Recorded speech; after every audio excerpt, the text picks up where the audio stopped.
Hi, Goddess of Love here again. Kamusta kayo dyan mga goddess ko?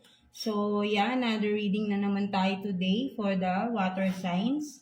Cancer, Scorpio, and Pisces. No? So, kamusta kayo dyan mga water signs natin dyan? Let's see, no, anong sitwasyon meron sa inyo, no?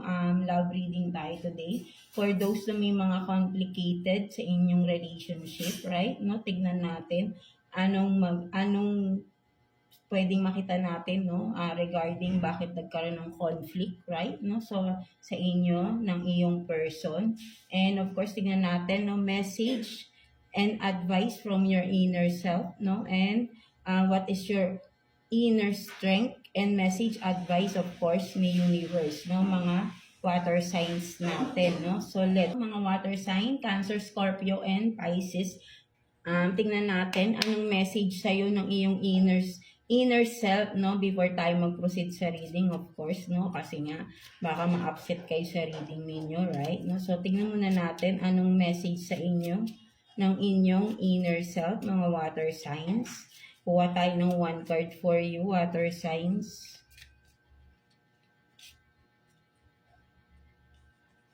So you have this, let your confidence shine.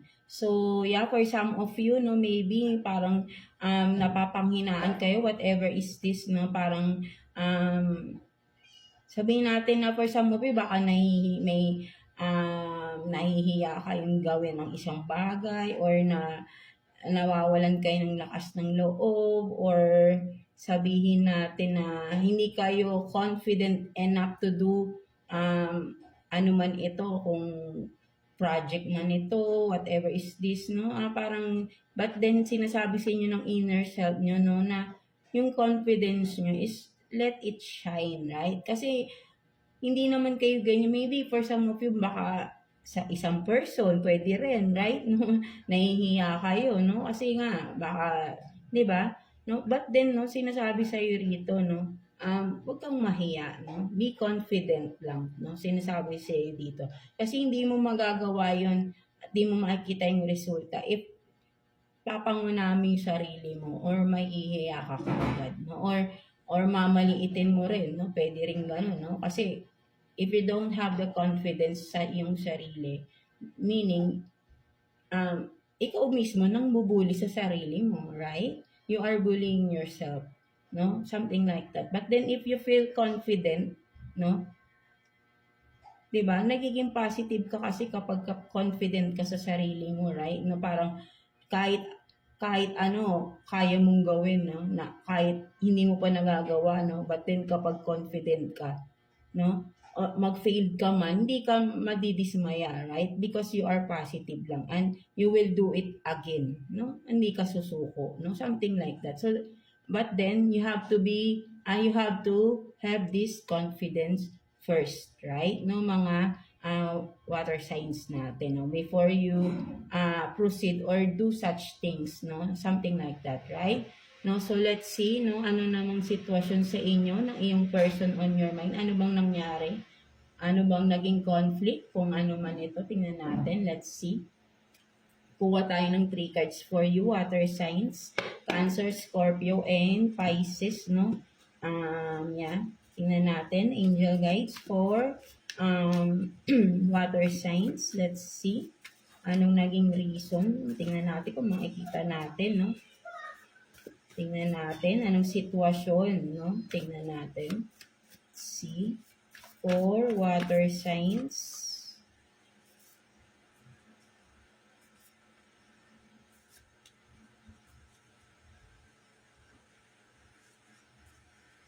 So you have this real soulmate, twin flame, meant to be. And then I'm sorry. And they can't have you. So, yeah, parang merong magulo rito. Wait lang. Parang nakikita ko dito, water sign, you are dealing with a two-person, no? For some of you, because parang may isa ditong nagre-regret, nagso-sorry, and the other one, no, is your, kasi if this is person is ano no, parang 'di ba? They can't have, parang masyadong selfish this one. But then the other person is parang ito yung meant to be, which is the soulmate or twin flame ninyo, right? Mga water signs natin. So I think for some of you, you are dealing with a two person or maybe dalawang energy talaga yung nakuha natin for some of you, no? Different energy, different person, no? For some of you, no? Just take what's resonate with you, no, mga water signs natin. So what else? Tingnan pa natin, no? Kasi if this person is maybe for some of you, no, na you have this conflict, no, with the person you are dealing with right now, no, maybe there is really someone, no, meant for you, no? That's why you are having this conflict, no? Or for some of you, separation din, no? With a person, with the current person you are connected with, no? Mga uh, water signs natin, right? No, so let's see, kuha pa tayo ng 3 cards here for you, water signs, Cancer, Scorpio, and Pisces.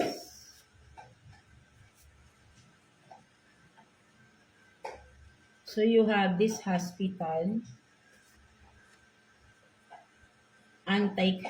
Antichrist, Antichrist, and then catalyst. So yeah, meron talaga, no. So ang nakikita ko rito, no, for some of you, no, magkaiba kayo ng tao na ito, right? No, the one you are currently dealing with, no, mga water sign natin, right? No, with the Antichrist here, no, ibig sabihin natin, magkaiba kayo ng beliefs, no? For some of you, ay yung isa ay masyadong into spirituality and the other one is, you know, panay kontra, no? Kasi hindi naman porket sinabi nating Antichrist is sabihin natin sobrang sama na ng tao na to the point na parang talagang sabihin nating demonyo na, no? Hindi naman siguro, no? But then, kumbaga ang nakikita ko rito is masyado kayong opposite, no? Opposite kayo ng tao na ito, right? No? Kumbaga parang sabihin nating positive, negative, no? 'Di ba? Something like that, no? Mga that's why hindi kayo nagkakasundo, no? And then with the catalyst here, no? So there will be a lesson or there is a lesson to learn, no, for some of you. So talagang ang nakikita ko rito is this person is sabihin natin na hindi siya yung talagang makakasama nyo, no? This person is a catalyst, no? For your life, no? Both of you, no? Kailangan kasi dito may matutunan kayong lesson. And once na natutunan niyo yung lesson dito, no? Parehas kayong magle-let go, no, ng tao na ito. And with the hospital dito, no? So sana naman wala namang nasa hospital ngayon dito, no? For some of you water sign or maybe kung ikaw man baka sabihin natin baka nagpapa-check up lang kayo for some of you, no? Literally, no, meron ditong nasa ospital or maybe may appointment sa ospital, no? For some of you, bigla lang siyang lumabas, no? I don't think na this is connected to the connection, no? Parang may lumabas lang dito, no, for some of you na may kinalaman sa hospital or maybe nagbabantay ka ngayon sa ospital or someone around you ay nasa ospital, no? Something like that, no? So, may lumabas lang, no? For some of you, no? So, let's see, no? What else, no? Ano pang meron pagdating sa relasyon ninyo? Ano bang nangyari, no? For some of you, no? Mga water signs natin, Cancer, Scorpio, and Pisces. Kuha tayo ng 2 cards here for you, no? Mga water signs. Tignan natin, water signs. So, this one, ang nakikita ko rito, itong currently person ninyo, ito yung sinasabi nating karmic relationship, right? No? Platonic, no? For some of you, no? Talagang, kasi pag karmic relationship, ito yung kailangan. May lesson kayong matutunan sa isa't isa, right? Mga, kumaga toxic relationship yan. So, let's see. So, maybe parang pinaka big deal dito is yung inyong beliefs. no? Magkaiba kayo, maybe magkaiba kayo ng religion, no? For some of you, or talagang hindi lang siya into spirituality, yung person ninyo, no? Something like that. No? So, what else? So, you have this, no? Five of Pentacles, no? Five of Pentacles, and then the Hermit. No, so for some of you talaga ang nakikita ko rito, no? Um, wait lang. So, tingnan natin. Five of Pentacles.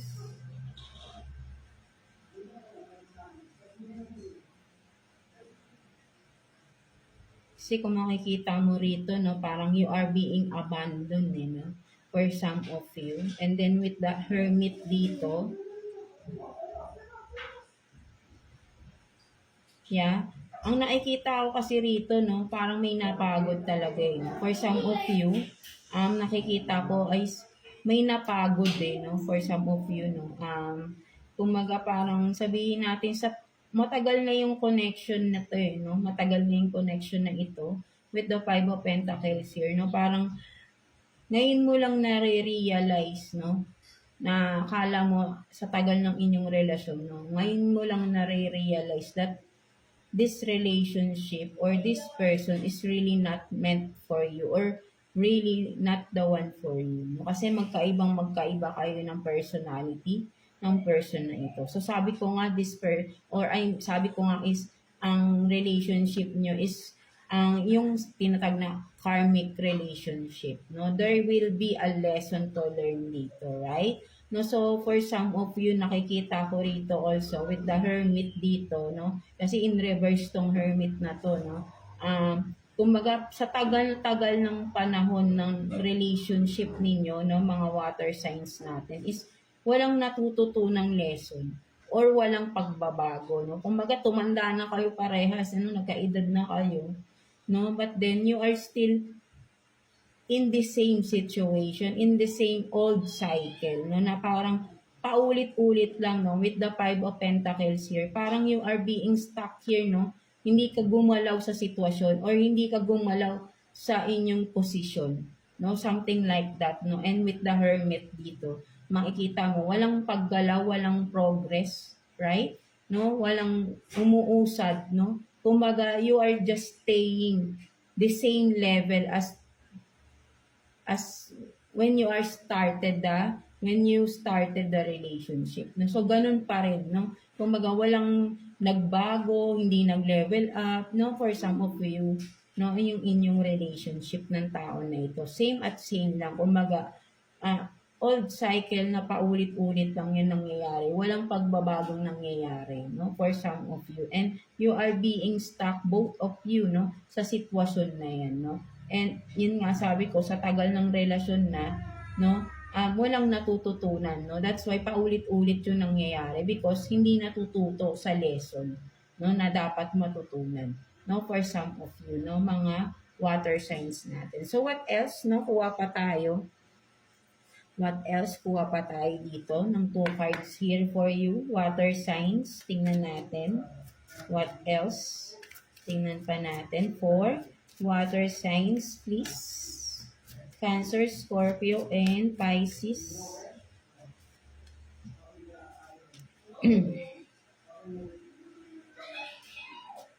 So you have this, no, sacrifice.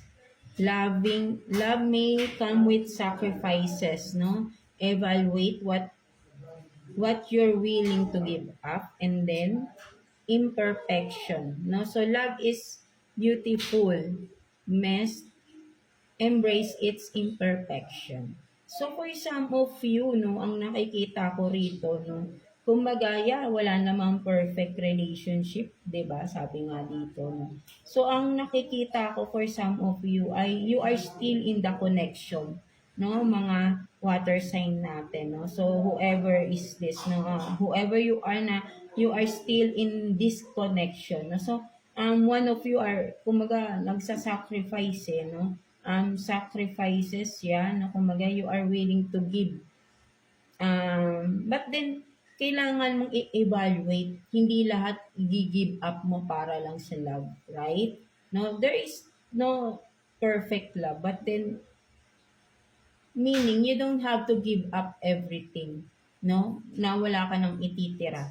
But then of course, no, imperfection, sabi ko nga, there is no perfect relationship, right? May ups and downs, no, sa inyong sa relationship, no, whatever it is the complication or conflicts that you have, no, inside the connection, no, still you are embracing or you have to embrace for some of you. Parang nakikita ko kasi dito, you are still in the connection, you stayed, no, for some of you, or yeah, you sacrifice yourself then, no, for some of you, para lang hindi bumitaw sa relasyon na to for some of you. So kumbaga parang you give up something to save the relationship, no? So you sacrifice here, no? Mga water signs natin. You embrace the imperfection here. No, so you have this unconditional love din for some of you. So ayun yung nakikita ko rito, no? Kahit hirap na hirap kayo sa sitwasyon, no? Still you decided or you stayed the connection, no? Something like that, no, mga water sign natin. So, yeah, at the end of the day, kayo pa rin naman talaga yung magde-decide, no? Kung saan kayo mas sasabihin natin na, but then kasi pag sinabi mong komportable, hindi yun tamang reason. Maybe meron pang ibang dahilan. But being comfortable is really not the reason, no? If that's the reason for you, then you are depending. You have this codependency with the person you are dealing with, no? Mga water sign natin. Maybe kung gano'n ang gagawin, ayun ang reason nyo because sabihin nyo na, ayun nga, ay sabihin, ano ba yun, parang you stayed the connection because yun nga, no, comfort mo siya, no? Kumbaga parang sanay ka na sa sitwasyon. But then, that's not the reason, no? Kasi if you are just comfortable with the situation or connection that you have, then that is not love, right? No? You are just, 'di ba? Staying because that is your comfort zone, no, mga water signs natin.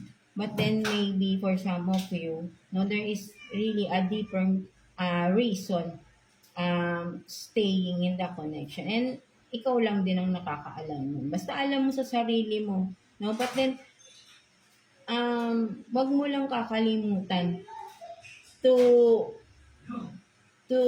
have love for yourself also. Wag, sabi nga dito, wag mong i-give up lahat, right? No? Magtira ka rin para sa sarili mo. No? Mga water signs natin, right? No? So let's see what's your inner strength, no? Na hindi mo pa alam, mga water signs natin. Kuha tayo ng one card here, no? For you, water signs, Cancer, Scorpio, and Pisces. Let's see. So you have this, no? So you have this, no? On your own terms, no? So talagang sinasabi rito, no? Ano ba to? She waited a real long time to be saved until one day she decided to save herself.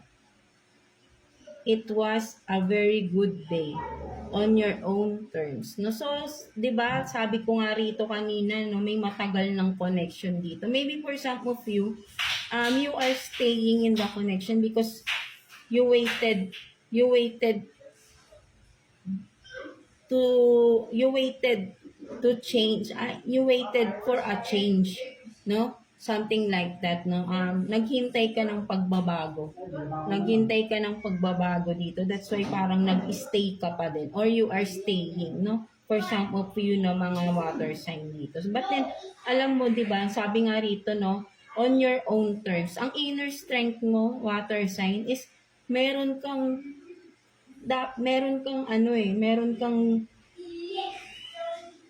determination eh, but then nawawala kasi yun eh, no?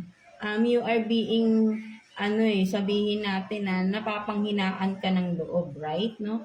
But then, meron kang kakayahang mag-decide para sa sarili mo. At sinasabi nga dito ng yung inner strength, no? Na, kumbaga, ay magiging maganda yung araw mo once you decide, you decide to love yourself, no? Sabi nga rito, or to save yourself, no? So, sinasabi rito, parang sinasabi ng inner self mo, kaya mong sagipin yung sarili mo. Right? No? Napapanghinaan ka lang ng loob. Right? Sabi nga, kaya pala you have this, no? Let your confidence shine.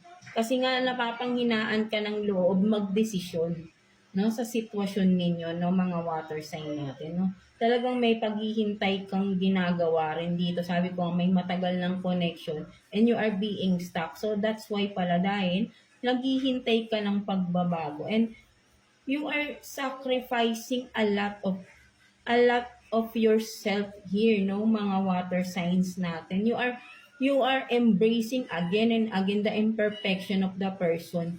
Even though alam mong hindi na to magiging okay, no, for some of you, right?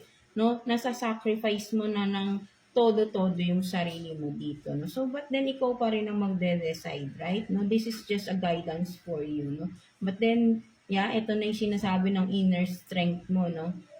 You will be happy and that one day it will be a great day for you, a good day for you if you will save yourself na, no? Something like that, no, mga water signs natin, right? No, so let's see what's the message advice for you ni universe, no, mga water signs natin, Cancer, Scorpio, and Pisces, no? Let's see message advice for you ni universe for water signs.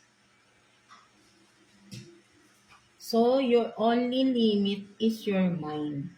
No, so sinasabi talaga rito, no, kaya nga on your own terms, no, kumbaga walang limitation sa iyo eh. Lahat kaya mong gawin eh. Basta may confidence ka lang, no, you are confident enough, no, and there is no limitation, there is no limit, no, only on your mind, no, yung isip mo lang yung naglilimita sa mga gagawin mo. But then if you have this confidence or you have this confidence, no, mabibuild mo yung confidence mo sa sarili mo, mga water signs. So, and there will be no limit at all, no, even inside your mind, no, something like that ng mga water signs. So, sinasabi talaga rito na magkakakonect yung iyong cards here na talagang have this confidence inside of you, no? Let it shine, no? Ilabas mo yung confidence na meron ka because that is your inner strength eh, no, na wala lang because of the connection that you have, right, mga water signs natin, no? So yeah, that's it for you mga water signs, no, Cancer, Scorpio, and Pisces, no? So maraming salamat for always tuning in sa ating